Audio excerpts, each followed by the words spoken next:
Welcome to this episode of Everything 9000. Welcome, Amrit. Hello. Yeah.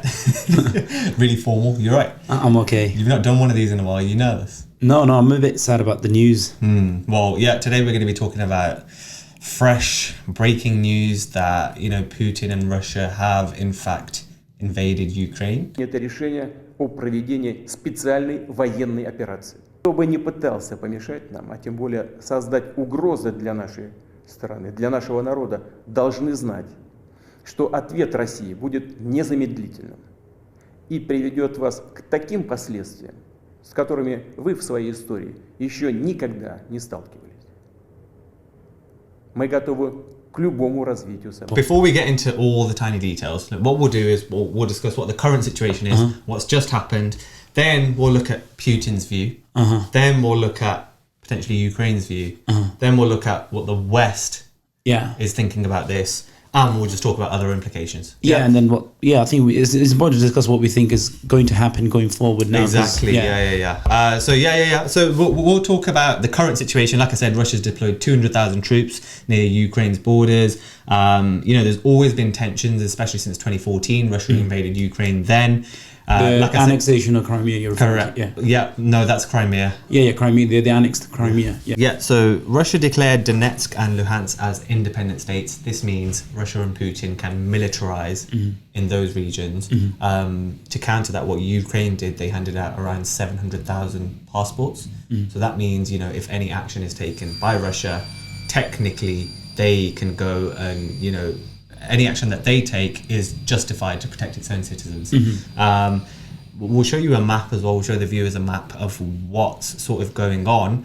So Donetsk and Luhansk are literally on the border to Russia. Correct. Yeah, exactly. Yep. And the Ministry of Defence in the UK also tweeted and put out a statement, and they actually showed Russia's got a really good stronghold around Ukraine. So it can actually strategically take over Kiev, which is the capital of Ukraine, because it can attack from the north. It can attack obviously from the east where Russia is, and also from underneath where Crimea is. Exactly. So the thing is, they've got Belarus that they can use to go through. So Belarus is actually siding with Russia on this anyway, and they're not part of the NATO. The only thing they can't do is attack from the west, because that Poland is part of the NATO anyway. But they've got the angles they can come. It's like a three-prong attack that they're doing. It's either from north, east and south. And basically let's go into like this Putin's point of view, right? From his point of view, he as far as I can see, he's living in the 90s and before that. So he's looking at it from the perspective of there's a Soviet Union. Ukraine was part of this big Russian land, this communist land. But obviously, as we know, since 1991, the Soviet Union was collapsed. Don't forget that pact, Russia and Ukraine back then had the Soviet pact was made in 1927. So from 1927 until 1991, they were together basically, right? They were together as allies. And after the break, what Ukraine has done is moved more towards democracy, and they're looking, westwards to join the EU. And for Putin, that's just not acceptable, because then that is a direct threat right there on his doorstep. And that's why he has now first annexed Crimea, and then he's kind of declared, Well, Putin's saying, look at how much NATO is coming towards us. He sees that as a threat. No, okay, look, with NATO, how is that? Okay, he's always going to see that as a threat. The US is part of NATO, and US is their long-term rival. Exactly. So it's basically coming down to the fact that he can't hack countries around him turning to democracies. That's the main thing for him. We've got this face-off where we don't want the US and the UK, countries like this. We're looking at Russia's expansion, almost comparing it to when Hitler wanted Sudetenland. Okay, if we give him this land now, will he stop there? If not, will he go ahead? Will he take the whole of Ukraine? Will he go even further? Look, the tension. A big part of, if we do go into a further war, if more countries become involved, a big part of it is cyber attacks. So, I've read a lot into, there's a thing called a wiper virus that could be deployed, and that is where As soon as this virus takes over onto computers, national databases, it literally wipes all data and you can't retrieve it. Another way in which we've seen Russia in the past attack countries such as Crimea or states is that they attack banks. It means that the population can't access ATMs. You know, the main reason why this is done is just to create confusion, create fear. And it's this is a new age now where all of this is very possible. Yeah, you know, like plus there is a full blown out war now, for example, like it was in in the First World War and the Second World War, the consequences of the war now will be huge because the technology. Nuclear arms as well. No, I think not even without the nuclear arms, right? I don't think any country, I don't think anyone is unhinged. Putin is pretty unhinged. I'll give you that, right? Okay, yeah, but you can tell that the fact that he made. Do you want? You know what? Is it more worrying that we've got the likes of Boris leading us now? Then? No, like even without the use of nuclear arms, I don't think any country will want to use nuclear arms because that you just know if you drop a nuclear bomb, if Russia drops a nuclear bomb in Europe or on Ukraine or anywhere else, they'll just know there'll be one coming on them. So because of that, right? Yeah, straight away. I don't think it will come to nuclear war, but even without nuclear war, technology is so developed. Like as you said, cyber attacks. There is like a lot of like chemical attacks. Like Russia's been like supplying chemical attacks. Russia's huge in like chemical attacks. They've carried out chemical attacks in Britain on their former spies and stuff, and even they've supplied chemical weapons to Assad to use in Syria and so on. So like these are like huge. That was something you didn't really have back in World War I and World War II. And even like militarily, the guns, everything, it's just so much more advanced. There's so much scope for more destruction than it was back then. The UK, alongside the US, is one of the biggest supporters of Ukraine. Question I've got for you is: are we going to be conscripted? It's not even a laughing matter anymore because as soon as NATO becomes involved, that's a world war then, right? That's what Biden had said as well just a few days ago. So the NATO, I was actually watching a press briefing by the Secretary General of NATO this morning, and they were talking about the situation, and one of the journalists had asked, are there any NATO troops in Ukraine at the moment? There's 3,000 to 5,000. No, they said that they have been deployed. Have they? Yes. So they had said that they weren't. Basically, what the UK had been doing was not sending any troops, but the UK had been sending weapons. Right, but NATO troops have been deployed. Have they? 3,000 to 5,000. I literally watched a briefing half an hour ago. And the thing is Putin has said in his statement to the country, anyone that gets involved will get an instant response. Exactly, but that's the thing. So that is it. You know what? We are actually very, very, very, very close to a world war right now because as soon as NATO gets involved physically as well, like directly. So are we getting conscripted? We might actually do. I don't know. Like it's not there yet. Hopefully. So do you feel good that you've been running 365 days in 2021? No. I think jokes aside, look, what the situation here at the moment is that. What Putin's thing would be right now is to actually take control of Ukraine and destabilize the government and remove the current government. The UK and US are imposing sanctions. We're going to attack the 5 major banks in Russia. We're going to attack these billionaires, stop their funding. I don't think he cares. No, he will care. No. He will care because when you drop the sanction, the sanctions that they had basically dropped at the moment were not strong enough, and they've been criticism of that they weren't strong enough. And today, the General Secretary of the EU came out and said that, okay, these sanctions haven't worked so far, but these are the further sanctions we're going to do. And they're going to be a lot more harder, right? Okay, yeah. And what will happen is that the Russian people will feel the pinch of that, right? And he's a dictator. He doesn't care, he enjoys a lot of popularity. But the moment people in Russia start suffering is when the pressure on Putin will be put. That's when he will suffer the greatest pressure. But you know what?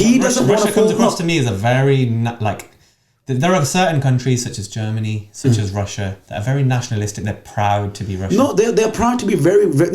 He's been running this propaganda for years. Whereas I think it's safe to say in UK, we don't want to go to war. We don't want to die. No. Look, none of the Russians want to go to war. By the way, I was listening to reading some reports of what the Russians feel like. They're saying, look, we can't believe that we're attacking Ukraine. By the way, Ukrainians and Russians, the Slavic people, they're very close, right? Okay, yeah. So they can't believe the fact that they are attacking Ukraine, that they are killing Ukrainian brothers and sisters. Okay, so the mood on the ground with Russian people is very different to what Putin is doing, by the way. And the moment that people in Russia will start to kind of suffer from it will be the moment when Putin will have to turn around. So Putin doesn't want a full-out blown war with NATO, with other countries. So you think it won't happen? No, what he really wants to do is like take over Ukraine, kind of dispose the current government and put in place a puppet government that he can control. Yeah, but are the US and UK going to stand for that? No, so Boris Johnson has just said that if this happens, they won't stand for it. So there you go. No, so but are we going to have a war? But Putin is now going ahead and calling the UK and the NATO's bluff.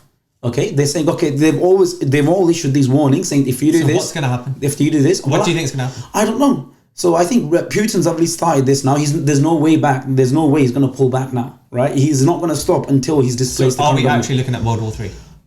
We're very close to it. We're very, very close to it. Like all the diplomatic measures have been exhausted before. NATO were negotiating. So we're being conscripted.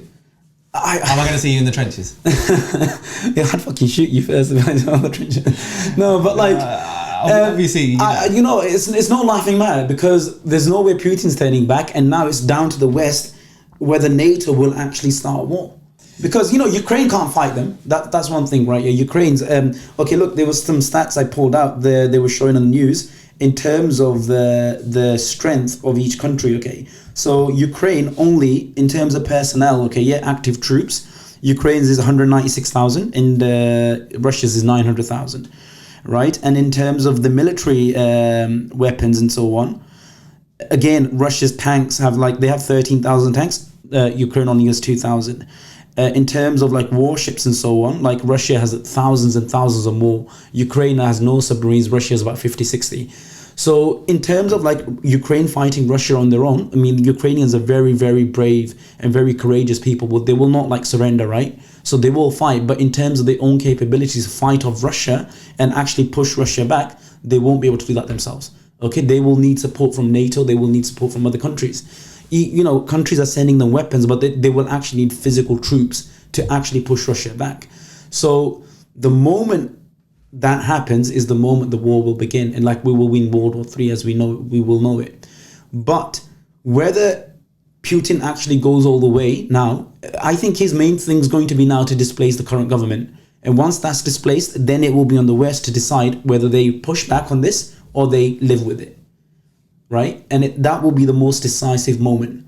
And if they if they live with it, then where does, then that's a huge victory for Putin. And then where does he stop? Does he then go on to Poland? Well, if he invades Poland, then that's NATO country, right? And the thing with NATO country is if you're a member of NATO and if you're attacked, for example, Poland, you're attacking the whole of the other states. So you're attacking UK, you're attacking, US, you're attacking Germany, you're attacking France. All of these countries, you're declaring not war just on Poland, but you're declaring war on NATO, right? Okay, so where does it then stop? And then that becomes the problem. I think, I saw an interview for, I think it was the Kenyan minister recently. He said, a lot of borders in Africa are imposed by the West, by the UK, by Portugal. But rather than live in what he termed dangerous nostalgia, he said, we've got a lot of ties, a lot of cultural links to the countries on the other side of the border.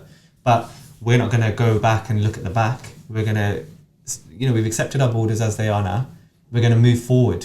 And I think Putin should take a leaf out of that book. He shouldn't look at the back and the dangerous nostalgia he's living in the Soviet Union. Putin is unhinged. He's unhinged. He's had this hunger for power. He first had to kind of solidify himself in Russia itself. Kicked out all these oligarchs and stuff. Controls every single thing. Controls every single thing in Russia. You can't make a penny in Russia without Putin's approval, right? You've got all these big oligarchs living in London and stuff, right? Okay, yeah. All of them are very, very closely controlled by Putin. Every single thing in Russia is controlled by Putin. And he's installed himself as the president for the next 15 years. He's changed the constitution to make sure he stays in power. The day Putin goes out of power will be the day he dies. Okay, so Putin is that kind of a dictator who's got the grip on Russia, okay, yeah, and there's absolutely no way he's going to accept things as they are, and he won't slop at Ukraine if he's kind of left untouched. But then Putin is leading this World War III. Nobody else is.